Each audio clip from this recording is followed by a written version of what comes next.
Mr. Powell, I want to welcome you to Dentman Podcast. I'm going to let you introduce yourself, tell us what you do, why you do it, and then I will start asking the questions. Okay. Well, I do a number of things, but the main feature of what I do is I'm a wealth strategist. I help people find money that they're losing unknowingly and unnecessarily. And I do that in 5 areas. There are the 5 areas of wealth transfer is or are mortgages, the way you pay your mortgage, the way you send your children to school, major capital purchases, taxes, and your retirement strategy. How are you going to retire? And those areas, those 5 areas is where I find money. And when I find those dollars, clients are generally amazed that, that I'm finding this money. And now this is money that they have,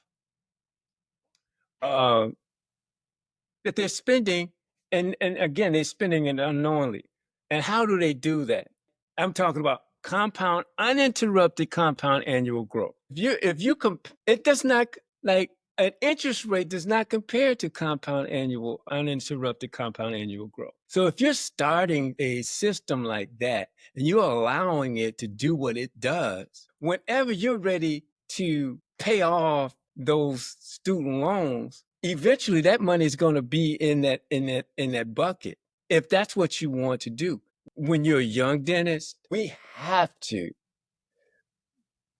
use our money as we got to be great stewards of our money very early. So that's why I always say, you want to learn things like that. You want to get those things in aside from taking a 6-week financial literacy master class, read the book, The Millionaire Next Door. Read that book. So essentially, the best thing is to just go buy gold and silver and stack it somewhere. Well, it's heavy, like you guys said. I mean, you can't take gold and spend it like you would spend the dollars that you have stashed away. There are other ways. I mean, there are alternative investments out there that people can get involved in, and I think you just mentioned one. I mean, if you get 5% from wherever you parking your money, that's pretty good. That's pretty good. But know this: whenever that money comes out, I mean, it's gone unless you're going to put that back plus the interest. I want to have more discussions with them. I can tell you, I have not, and I probably said this to you before, and I know there are dentists out there that I probably won't like, but I haven't met one yet, because they like talking. They like talking, they like telling, discussing their history, what they know. They're proud people, a lot of dentists, There's nothing wrong with being that. There's nothing, I like it. I would love to see more dentists take the class because, like Dr. Hughes, said, the number one thing to do is invest in yourself. Like, Yes. you're going to get these other things paid off, but invest in yourself. All right, everyone. Welcome to another episode of Dentman. Man, Mr. Powell, we don't want to say that, right? We want to keep that a secret. It's been a minute. We've been trying to get Mr. Powell to come on. Well, Mr. Powell, thank you so much for hopping on here. I truly appreciate your time. I know it's a Sunday and you're giving us your time. I truly appreciate that. Well, Mr. Powell, I want to welcome you to Dentman Podcast. I'm going to let you introduce yourself, tell us what you do, why you do it, and then I will start asking the questions. Okay. Well, I do a number of things, but the main feature of what I do is I'm a wealth strategist. I help people find money that they're losing unknowingly and unnecessarily. And I do that in 5 areas. There are the 5 areas of wealth transfer is or are mortgages, the way you pay your mortgage, the way you send your children to school, major capital purchases, taxes, and your retirement strategy. How are you going to retire? And those 5 areas is where I find money. And when I find those dollars, clients are generally amazed that, that I'm finding this money. And now this is money that they have, that they're spending. And again, they're spending it unknowingly. And how do they do that? Let me give you an example. When we spend $1 out of our bank account, and let's just say that bank account was giving us 4%. Well, 4 cents for every dollar that we spend, right? And when it goes, not only does that dollar go, but the 4 cents is lost as well if we don't put it back. So, and it's gone forever.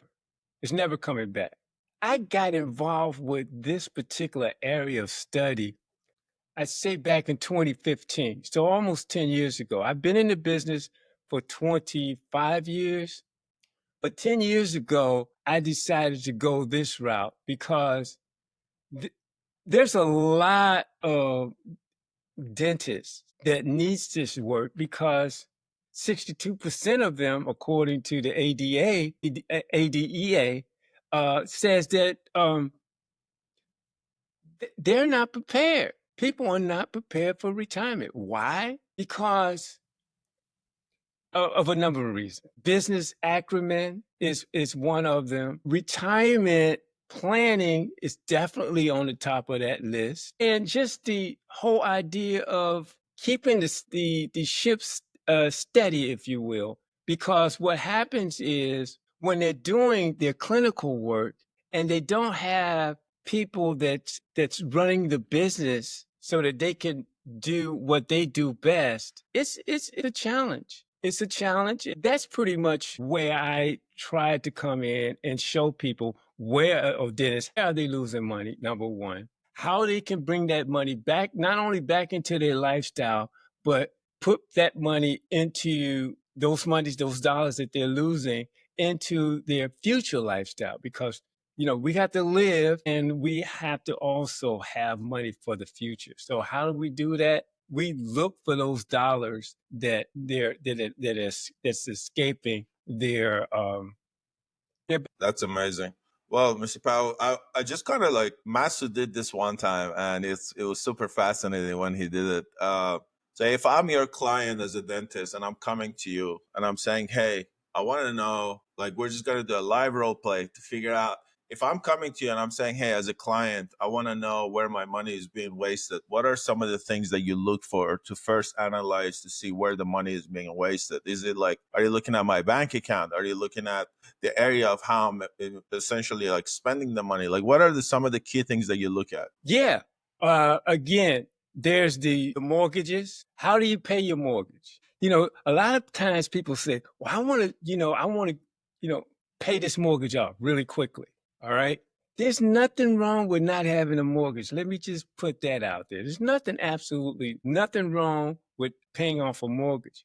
But know this, when you pay that mortgage, are they giving you any money back because you're paying that mortgage off any sooner? And the answer is no. Are they giving you any extra interest? The answer is no. So the extra money that you're giving away could be extra money that you're putting in some type of account that's getting more interest than you're giving away. Even if it was 2%, even if it's 3%, even if it's like I said, when we look at the average rate of inflation, we want at least 3%, right?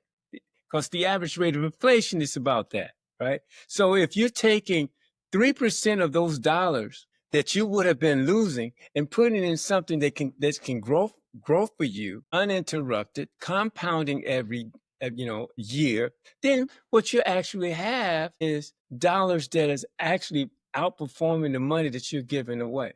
It's just like you putting extra money into paying extra taxes to the government, giving them extra money. Are they giving you extra dollars? No, they're not giving you interest on your money. That money's just sitting there flat, not working.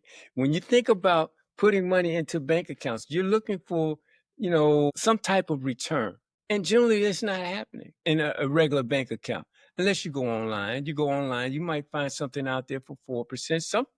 Some accounts, and I'm not sure, I've heard it. Some people are saying that they get 5%. I haven't seen that, but and if that being the case, if you're going to spend your money in any kind of way, you're going to try to make sure that you're spending less interest. You have to spend less interest on the purchase that you're making than you're actually making wherever you have wherever you have that money parked. Like if you're making 4 or 5%, you want to make sure that whatever you're paying for is going to be that the interest on that money is going to be less. I don't know if that answers your question, but it's all over the place where we're actually losing money. It's just everywhere. But I said mortgages, the way we pay for our child's education or our education, a lot of times we want to pay that off really quickly. Mm-hmm. But we're not getting any money back when we give them money. So essentially, yeah. So essentially, your recommendation is to just not to slow down with paying things off because you can use that money to essentially do something else, like that compounding interest that you mentioned, rather than like going in. Because like the student loans are, for example, for myself, my student loans, like I have loans with the federal government. I'm not in a rush to pay them off. Like even now, I thought about it. I was like, well, I'm going to refinance it, right? What is the benefit of refinancing it when like the federal government has all these different programs that they're offering through, like the IBR program or like the, pay per your income and all these different programs that they're offering. What's the rush? Now, what is your suggestion for like, let's talk about like younger dentists that are coming out of dental school. Why do you think it's important for them to focus on not paying those dental students off and just focusing on investing the money elsewhere? Why do you think? Because a lot of people in their mind, they're like, I just want to pay this thing off and be done with it. But like you said, you're not getting any money back in return by doing that. So what is the benefit of, holding on to those student loans and doing something else with your money? Like, what are some of the key benefits to that? Well, first of all, they're young, right? And so over time, when you start talking about compound annual growth, what happens? Like I'm talking about compound, uninterrupted compound annual growth. It does not like an interest rate does not compare to compound annual, uninterrupted compound annual growth. So if you're starting a system like that and you're allowing it to do what it does, whenever you're ready to pay off those student loans, eventually that money is going to be in that bucket if that's what you want to do. Well, you could do that and still have money left over in that compound annual whatever tank you're going to put that in. Everybody's got to park their money somewhere. The less you use the money that is yours, the more advantageous it's going to be for you to grow that money. That's why rich people always get richer, because they hardly ever, if ever, touch the money or dollars that's theirs. They're using other people's money. Yeah, And they're looking at the interest rates, right? And those are two fundamental finance 101 keys that we don't even consider. Well, if I want to pay this interest rate and I'm getting this interest rate, why would I want to pay 5% when I can get it for 2%? So that's the other thing I wanted to ask you about. So like a lot of I listen to a lot of different podcasts with essentially like rich people and listening to like, Rich Dad Poor Dad. I read his books. I read all his books. I listen to everything he does. Yeah, use debt to become rich or whatever the case may be. And you mentioned something about the interest rates. With the interest rates being like, almost at 7%, right? I mean, I tried to buy a house in Nashville. It was like the interest rate was like 7%. And I was like, oh my God, this interest rate's a killer right now, right? But then at the same time, I thought about it. I was like, well, if I'm spending 7% on the interest rates and essentially the house, I'm overpaying for the house, I'm overpaying on the interest. So what is my return is going to be when I purchase this house? And I thought about it, and there is no return on it, right? So my question to you is, how do you manage to essentially like have a lifestyle that you want with the interest rates where we at? How do you manage? Like, how do you go out and say, I'm going to purchase a house at $1 million home at a 7% interest? Like, how do you manage that? Yeah, well, see, here's the first thing we got to understand when we're doing this. I'm so glad you're saying this, because now I'm kind of relaxing and I can start talking to you about this. A house, what is a house? Is it an investment or is it an expense? We gotta approach it first and foremost like that. What is it? It's an expense. It's not an investment. And if it was an investment, if you were to say, oh, this is an investment, if you would have matched that to any of the investments that you probably have, you would say this is a poor investment. We're not only paying the interest that to the banks. I mean, whatever we're paying to them, but we have to keep the place up. We got to buy a new furnace. We got to put a roof on it. We got to keep the yard manicured. We got to do all these extra things, which are expenses. We got to pay taxes. We got to pay water bills. And on and on and on and on. It's an expense. The only reason we buy a house is because for our memories. It's got an attachment like that. Our families were here. We did this at this place. But I mean, you can probably do that at a place that you rent. I would go so far to say, Dr. Oji, is that, when you're a young dentist, we have to, use our money as we got to be great stewards of our money very early. So that's why I always say, you want to learn things like that. You want to get those things in aside from taking a 6-week financial literacy master class, read the book, The Millionaire Next Door. Read that book, because that will get you in the mindset of how people just spend money and they don't have to be spending that kind of money, right? If you start growing your money early, and I'm going to say this, and I'm going to be quiet for a second and let you ask more questions. But when we put our money into the market, for example, and people say to you, oh, you're young, you'll get it back because the market went down. You're young, you'll get it back. When you lose money, it's gone. It is not coming back. And there's no such thing when you're in the market. There's no such thing as compound annual growth in those type of investments. There's no such thing. Why? Because the market's going up and down. Up and down. Yeah, you're going to lose some of the money that you put in those things. I used to do securities. I still have a department that does securities for those that want to do it. But those are the challenges that people have. You can't, anybody can throw a dart at any of the things that are out there that we say we're making money on. And it can make money or it can lose money. There are more losers than winners when you start playing the market. That's all I'm saying. There are more Absolutely. than winners when you start playing. I mean, tons of them. And so, like I said, we're investing as dentists, and we have these problems while we're trying to make money in our business, and we have these problems with the market. It's like, man, I'm not winning over here or over there, right? So something's got to win. So stop losing money. Find the money that you're losing and let that grow for you, as well as allowing the monies that you are growing for future lifestyle, let that grow for you. Find That's a amazing. balance. That's amazing. Yeah, the one thing that, I had this conversation with my younger brother because he's big on, honestly, I don't put any money into the stock market.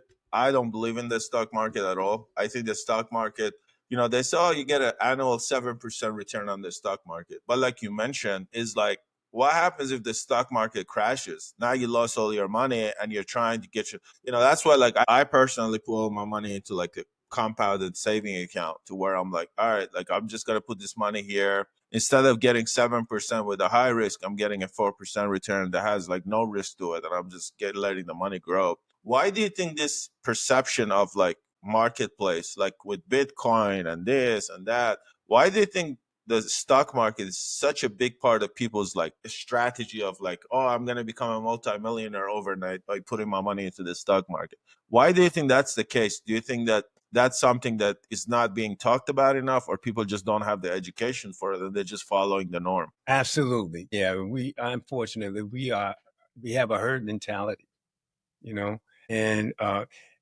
particularly, I mean, when we go back to 29, a lot of people, there's people still living that lived through that. And they pass that on to their children, that whole idea of making investments. You got baby boomers that kind of had that experience, right? And they passed that on to their children. I mean, baby boomers didn't live through 29, but their parents did, right?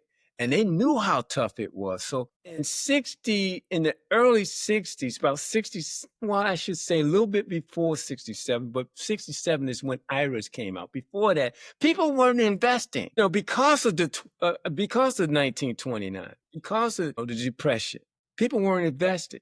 They had pensions back in the 60s. And so, and I might get in trouble for this, but the government and Wall Street are making money when you have the thing like the IRA come aboard, come aboard, and people were investing. It was primarily for high income, high net worth employees. The whole idea of IRA, the individual retirement account. That's when they came out, back in the 60s. And then this guy, I want to call him Brenner, and I know I'm butchering his name, but this guy, and when was that? The 1970s, 1980s, came out with this K idea. Well, that was beautiful. Everybody wanted to know about, the Ks. And as they were bringing in 401ks, guess what was happening? The pensions were going away. So you had this inverse effect going on with that, and most people get pensions. If you're a dentist working with a university, you were getting a pension. I don't know about now, but back then you were, right? So a lot of this stuff has changed because you have the marketing aspects of some of the number one institutions, money making institutions of the world. You got the government, you got Wall Street, and they're gonna make money, right? They're gonna make their money. Wall Street makes their money on the front end. The government makes their money on the back end.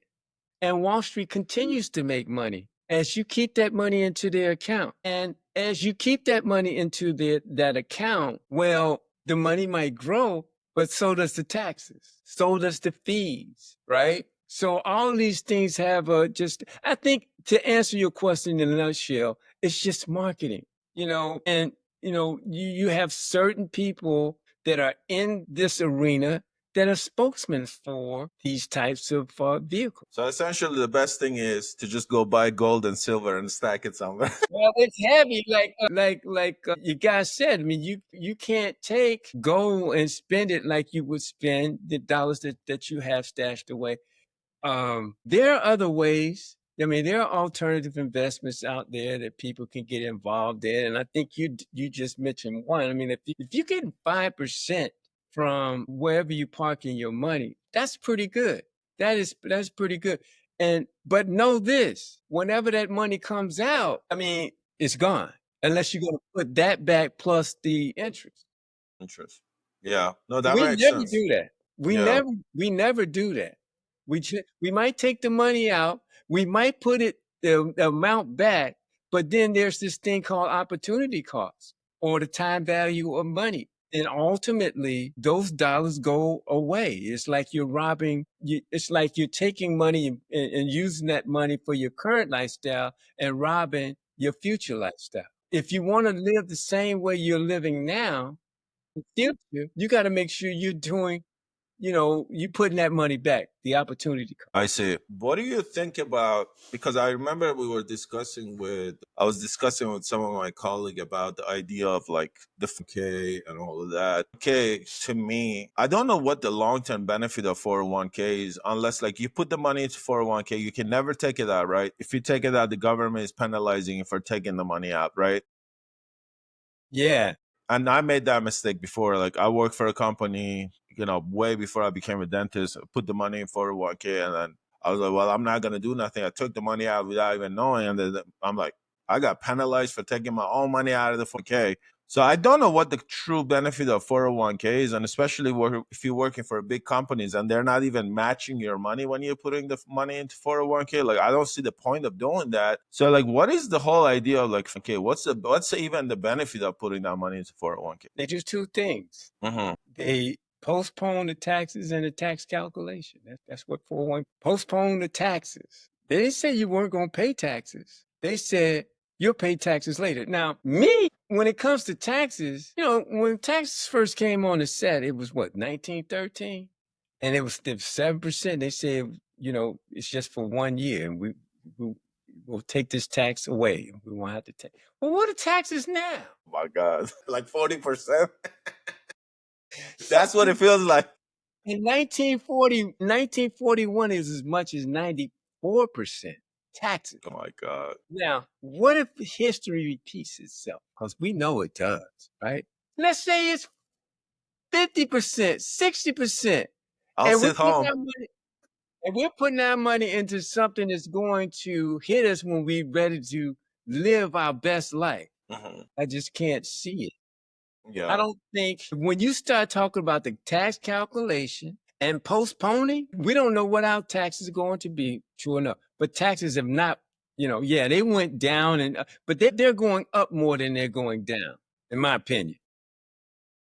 I think recently also due to, I think that's one of the argument that is in essentially White House right now with Jeremy Powell. They're trying to make him reduce the taxes, especially on the interest rates and on everything else. But I think overall, especially for people that are making more than 200,000, 250,000, I think it's kind of essentially, I look at it as like being super unfair that you have to pay higher taxes just because you make certain XYZ amount of dollar, you're paying higher taxes.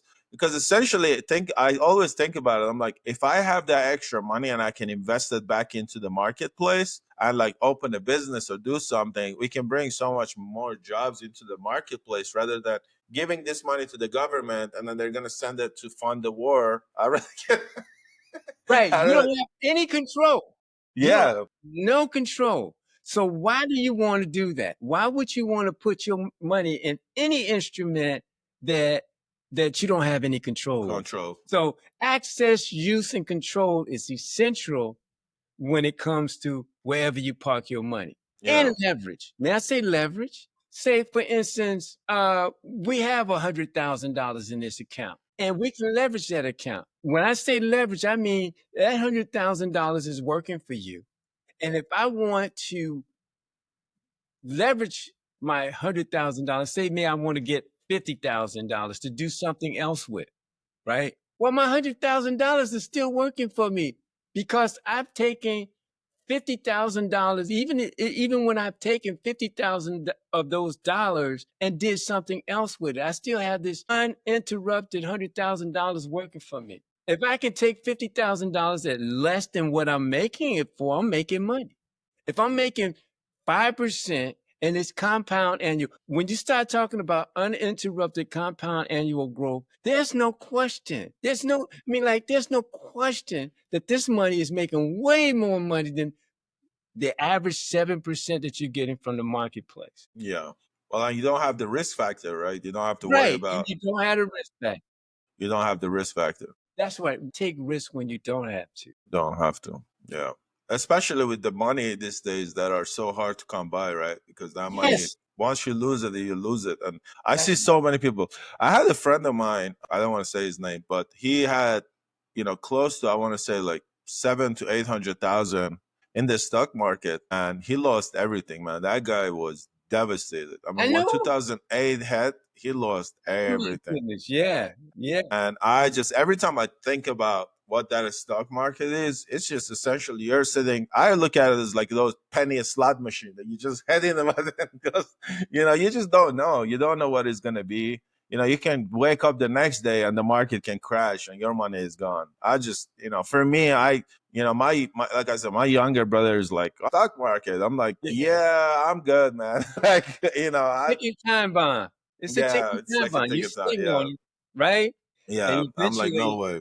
yeah, No eventually way. it's gonna have there's going to be a problem. So, All right, Mr. Ward. Well, I want to ask you this. Well, I'm going to ask you two more questions. We wrap this, but I wanted to ask you, why the idea? Because I know I hop on your podcast. I really enjoyed our conversation, and I'm super grateful that you invited me on. But I wanted to ask you, like, where did the idea of like starting your Wealthy Dentist podcast? Like, what was your idea behind that? well, first of all, I wanted to talk to Dennis. Uh huh. First of all, yeah, I wanted to have more discussions with them. I can tell you, man, I have not, and I probably said this to you before. And I know there are dentists out there that I probably won't like, but I haven't met one yet, because they like talking. They like talking, they like telling, discussing their history, what they know. They're proud people, a lot of dentists. There's nothing wrong with being that. There's nothing, I like it. I have fun with that. So that was the main thing. And I said, well, you got all of this information. Well, let's share it.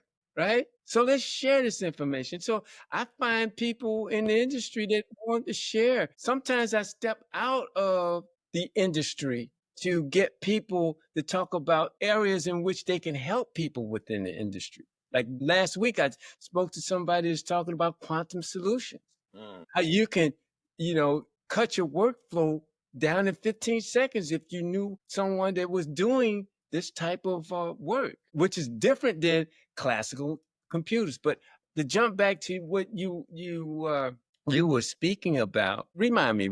I just kind of got on a tangent there. What were No, you? no, no.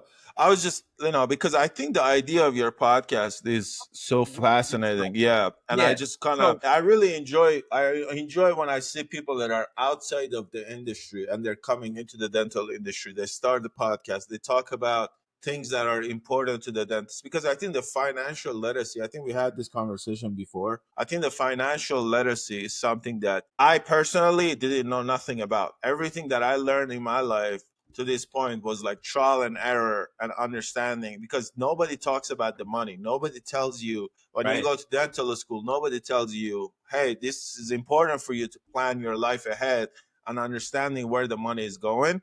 So I think that was one of the things that I was so fascinated about your podcast, was like, what was your main objective when you started the podcast, and what were you really trying to accomplish with it? Yeah. Well, again, having that conversation and being engaged, caring, giving information to people that would not have gotten this information, like, I mean, probably, but faster. Tony Robbins said something some time back in one of his books I read.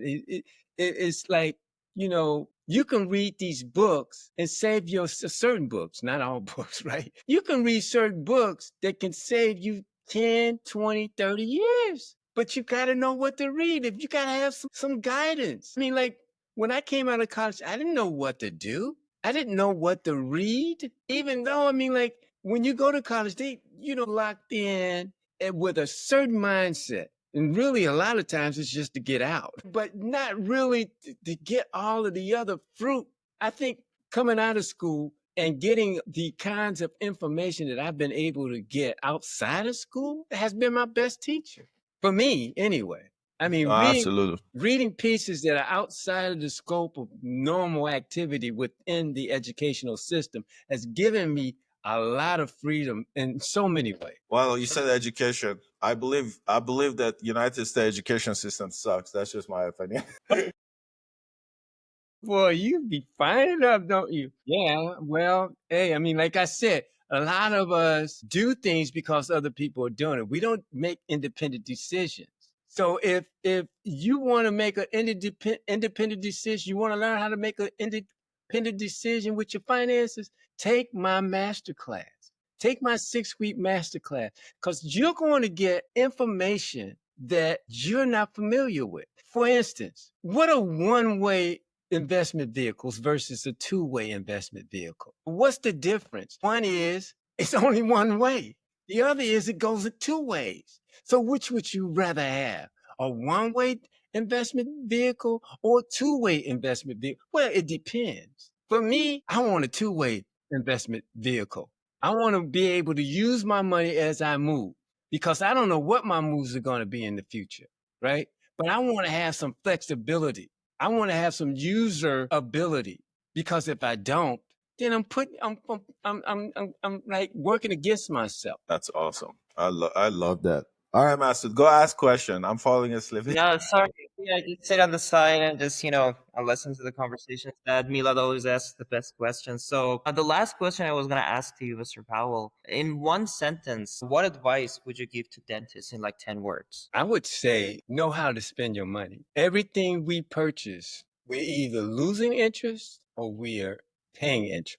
Which do you prefer? That's so amazing. Purchases, because you're making purchases all the time, whether it's, to retain or to attract a new employee, whether it's buying new equipment, whether it's buying something for the home, spending for education, for yourself, your children, your family. How are you going to, how you purchase? Because if you want to keep the money around, you want to keep control of that money. Those are the kind of concepts you want to have in mind. You want to be able to know, if I make this, it is not rocket science. They make things so complicated. It's not. It's a lot of information. And then yeah, then you can say, oh man, this is a bit of, out of my my thought zone. I don't want to deal with it. Yeah, that's what I would say. Know how to spend your money. Yeah, that's so important. We should print that and put it on a shirt for everybody. No, I just like, in every way, because there's so many different ways you can lose your money. If you don't have control of your money, that's a problem. Yeah. So just know that if you don't have control of it, if you got to give it to somebody and they have control, then you don't have control. Well, no, absolutely. Well, Mr. Powell, I am truly grateful for you to hopping on here, giving us all the advice. I truly enjoyed these financial conversations because I think these are the type of conversation that is going to empower somebody, that is going to help somebody to truly understand. Like, it's important, especially for the younger dentists that graduate dental school. I think these are the conversation they need to hear. They need to understand right now, exactly. Right now. Yeah, because like I said, I had some ideas, right? But when you go to dental school, they don't really spend any time. They have somebody come from your student loans and they sit down there, throw a couple of slides of PowerPoint on the screen, and they talk about what to do with your student loans. But even those people don't know what they're talking about because that's not their expertise. They don't know nothing about it. Right. So I truly enjoy our conversation. Thank you so much for hopping on. It was a little bit of a game and challenge, but we got it. Yeah, and we had to settle down because I was so really I don't know, am I going to be able to get on this thing? It was just a challenge. Yeah. Technology sometimes becomes a challenge for hey. At least I'm glad that we made it work. You hopped on here, so I'm truly grateful. Thank you so much for your time. I hope you enjoy the rest of this Sunday. So thank you so much. Thank you so much, Mr. Powell. Can I say one thing? Yes, please do. If we don't do anything, I would love to see more dentists take the class. Because, like Dr. Hughes, said, the number one thing to do is invest in yourself. Yes, you're going to get these other things paid off, but invest in yourself first. Yeah, no, absolutely. I think we talked about this before. I think it's so important that we invest into this type of important topics. And I will for sure put all your information for the class for any dentist that want to join Mr. Powell's mastery class. I think it's so important. I'll send it to you. Yes, please. Thank you. You information that has to do with the table of contents, the syllabus, a summary of what you're going to learn, that kind of thing. I love that. We will put all that information. If anybody wants to find Mr. Powell, he's always on LinkedIn. I will also put all his contact information for all the younger dentists that want to reach out to him and learn about the old and young, because money doesn't discriminate. Yes, that's true. Well, for all the dentists out there, I believe in investing in ourselves, learning about finances, because that's the only way that we're going to be able to be successful in long term. I will put all Mr. Powell's information on our description. Please go ahead and reach out to him. Let's learn together. Let's empower one another. Let's uplift one another. Mr. Powell, thank you so much. It's my pleasure. Thank you for having me. Thank you so much, Mr. Powell. Yes, sir. Bye-bye. Masood.